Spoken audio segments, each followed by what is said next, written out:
So apparently, me losing in first turn during this one TCG fucking tournament where I lost in first turn is not that bad. Because people lose even faster. I think so. Well, let's see. Now, for a game to be considered fast in a normal TCG, it would have to wrap up in about 5 or so minutes. That's very quiet. What was that? This first World Championship final match we're looking at here today, though, wrapped up in 98 seconds with $25,000 on the line. And it wasn't just luck, because Jacob Van Wagner was playing one of the most aggressive turn 1 decks we have ever seen. You see, in 2015, the metagame was filled with disruptive metagame titans like Trevenant and Pokemon, making it very hard for your opponent to play the game because they can't play items, they can't attach energy, and that means you can't attack them in the game. Oh my god, Jacob it's a However, good said no to all of that nonsense, since he took Archie's Blastoise to Boston. Blastoise's delugibility would let you attach as many water energy as you like in a turn, far faster than any opponent can remove them. This meant Jacob could power up a multitude of attackers very fast. And a Blastoise deck that didn't use Archie's already got 3rd place at the 2013 World Championship. But Jacob's version was even more aggressive than that one, since with Archie's ace in the hole, you could get Blastoise into play in a single turn, bypassing normal evolution rules, meaning against all the disruptive decks in format, you would set up so much faster than they could, and you would blow them out of the water, if you pardon the pun.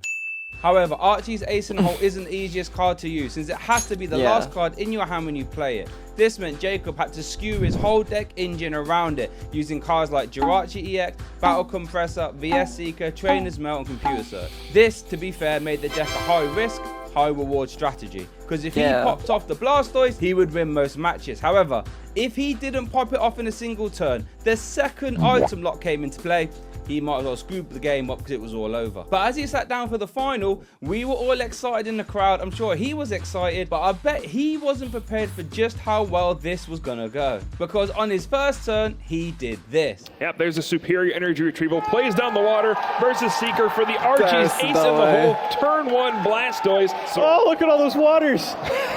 Combo wombo. He could keep attaching, decides, best not to overextend right now. But what a turn 1 for Jacob. That's the kind of turn that you need to become world champion. Scoops the game. He concedes immediately. And with that Keldeo EX absolutely barreling down on me, he had no choice but to concede and move on to game 2, resulting in a 98-second game 1. And game 2 didn't fare much better for me, as Jacob was quickly able to wrap that up as well. There's just too many targets for Lysander. There's just too many ways he concedes. Jacob Van Wagner is your 2015 Pokemon TCG World Champion. I feel kind of bad for the other guy. World Championships was all wrapped up in just 18 minutes of gameplay. But now we're going to break the 60-second game barrier here. Not just once, but twice in this next set. EUIC 2025 was the biggest event of all time when it was ran, with a massive $10,000 on the line for the winner. And Ryoki Okada was already having an absolutely terrific season, winning the first European event of the year, Dortmund. But as he sat down in the final, he matched himself a behemoth of the game, Natalie Miller, who had travelled all the way from Australia. She would not be an easy opponent. She was playing the slow Dragapult EX archetype, where you would use Voodoo early on to slow down your opponent, and then build a massive Dragapult EX, who would take multi-prize turns with Phantom Dive, doing 200 damage to the active, itchy pollen them and they couldn't do anything. You know, taking 3, 4, 5, maybe even 6 prize card turns are quite common. Maybe 6 or 7. With Dragapult. However, it is called Slowpoke for a very good reason. Its early game is pretty much non-existent. And on her first turn, Natalie Miller did the unthinkable. She missed getting a Dreepy into play, meaning that Dragapult was even more further away than she thought. And Ryuki smelt blood in the water. He was about to pound. You see, Cloth in Ryuki's deck is perfectly capable of attacking turn 1 with a double turbo energy attachment. And as long as he got Bonnet in play, which, spoiler alert, he did, he had no trouble KOing Natalie Miller's only Pokemon in play, Pheasantipity. Oh, and that's already game 1. Ryuki's already won game 1. Natalie has nothing. Ryuki wins game 1. who was unfortunately weak to fighting, meaning he wrapped up game 1 rather easily. Natalie wasn't about to let him off the hook though, as she won game 2 in an absolute masterclass fashion. Is that it? There we go. It looks like we are getting this Natalie win game 2 there. Yeah, with a that's lot it. of prizes all in one go. We had the KO on the active. We had the KO on the bench. We had the KO with Dustclops. The longer the games go on, the more Natalie Miller was favoured. So as both players shuffled up for game 3, we knew the EUIC trophy was either going to Japan or Australia, a long way away from London. But Ryuki, he wrapped up game 3 without Natalie playing a single card. You see, he went first, and Natalie only opened one Pokemon, a 70 hit point Dreepy. And Ryuki, well, he opened the best possible card for this scenario, Orange V. Because with its ability, it can search your deck for 2 tool cards, and those 2 tool cards, thanks to Forest Seal Stone, found him everything he needed to win that game there and then. Whatever 5 basic Pokemon Ryuki wants to get on the board here are coming. Here we go. Look at all the pieces. There we go. Ryuki is going to be your European International Champion. Dude. If Precious Trolley finds Latias to get Oranguru out the active, Root Bonnet to poison the Dreepy like in game 1, and then Petrol, which boosts poison damage to 70 in between turns, which was just enough to knock out that Dreepy, and Ryuki Okada won the game, wrapping up the finals of the biggest event of all time in just 45 seconds. Natalie didn't have a chance to do anything. But if you think 45 seconds was fast, how about the final of a regional championship that was over in just 29 seconds? Birmingham 2017 was the first EU event where we had the Guardians Rising set legal. And this was an absolute mammoth set, introducing cards like Tapu Lele, Lycanroc, Drampa EX, and Trashalanche Garbodor. A card that was so strong that it occupied 80% of the day 2 metagame in Seattle. However, if we look at the finals here in Birmingham, Garbodor is on a little bit of a disappearing act, with Brian Peach playing Zoro Outbreak and Alex Dow playing Gyarados. Gyarados is a glass cannon type deck. It deals more damage for each damage counter on your bench Magikarp in play. So with Magma Secret Base, that will put 2 damage counters on a Magikarp when you put them into play. Is he gonna self-eliminate? Scarily fast. However, those Magikarp are very vulnerable to any form of bench damage, meaning you could lose instantly if that showed up. Brian's deck was built around Zoro Outbreak, a sneaky little one prize card that would actually use your opponent's attacks against them. But you also had the baby Zoro Mind Jack attack that would add up scarily fast. And to be honest, both decks were pretty well matched going into a game 3 situation, where to be honest, Brian Peach drew awfully, but he made a grave mistake. You see, all he had was this baby Zoro in play, and then he turned attached to it. But you see, Alex, well, he led a new card from Guardians Rising, Tapu Lele, a fantastic card that lets you grab a support card and put it into play. When you play this Pokemon from your hand onto your bench during your turn, you might search your deck for a support. Oh no. Reveal it and put it into your hand and shuffle. Oh no. However, that didn't matter, because it also had a usable attack Energy Drive, which would deal 20 damage for each energy attached to both active Pokemon. And since Brian attached that single Dark Energy, a double Colorless Energy on Tapu Lele added up to a nasty 60 damage. Also then just see a Professor Sycamore and Brian pass over, and that's it! What just It's a double colorless. It's Tapu Lele. What just... It's Energy Drive.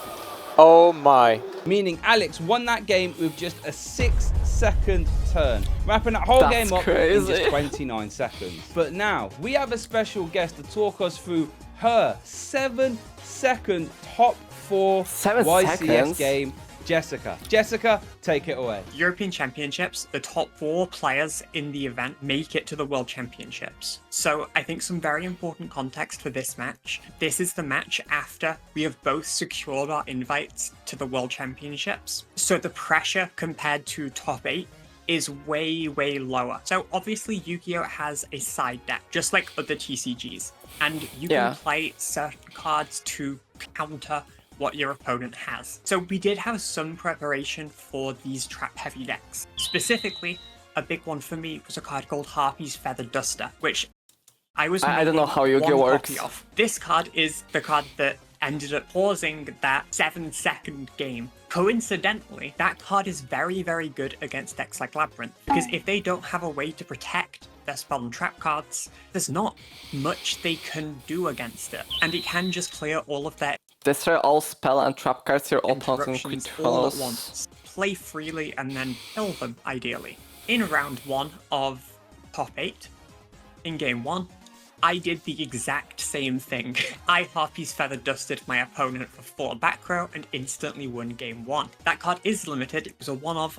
I got lucky. So this was top 4 in the European Championships. It's actually very funny. So my opponent won the dice roll and chose to go first, ended up setting up a board, and I was able to dismantle that board, and then I won game 1. Mission to read it, and then was that a Oh my concession God. maybe from Oh, Yo? wow.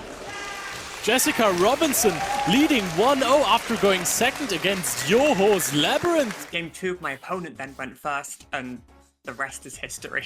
Fair point, yeah, I know that feeling. Oh, look at that, he's just spreading his hand onto the table. Classic Sat 5 by Yoho. Applause from the crowd. And the We love crowd it. No way is again. loving it. They're celebrating the classic ultimate Sat 5, but there's the Harpy's Feather. No, and she shakes her head! Jessica Robinson advances to the final with the Harpy's Feather Duster. 4-5! That's mad. That's But mad. now, for our final match here, we have a 0-second game Wait, in the it's finals how of the 0 regional second game? championship. Yep, that's why you heard me correctly. Game 2 hit the Pittsburgh Regional Championship was over before it even started. Aban was on a Wait, bit of a how? hot streak. He just won the Regional Championship a few weeks ago in Montero. Deck checked? With his Deck Gardevoir checked? EX Okay, I think it's deck check. archetype. Gardevoir EX is one hell of a deck. It gets a lot of energy in play from the discard pile to all your psychic attackers. Now it does put 20 damage on for each energy you attach, but quite honestly with cards like Monkey Dory, Driftloon and Screamtail, that damage is actually more of a benefit than it is a hindrance. However, Aban actually wasn't the happiest with his deck because he swapped it out to introduce Jellicent EX, which on this video's theme would item lock when it's in the active. And to be fair, it was a justified swap because he found himself in the finals of Pittsburgh. But he had a tough mountain to climb because the sat across the table for him was Liam Halliburton, a previous world champion and playing a deck that should be good into Gardevoir EX, ends Zoroark EX. This deck was scary because it hit Gardevoir EX for dark typing, which is weakness, drew a ton of cards, and for the most part was very consistent at doing so. So Aban was definitely up against the ropes if he wanted to try and take this regional championship down as well. But little did he know that his behavior on the top 4 match is actually going to cost him here. You see, let's play a little game. If I was to play to you the last few seconds of his top 4 match, let's see if you can spot what went wrong. 3 Monkey Dory on Aban's side. And Screamtail seals it, and Aban advances to the finals of the Pittsburgh because he threw the Regional fucking headphones? Championship.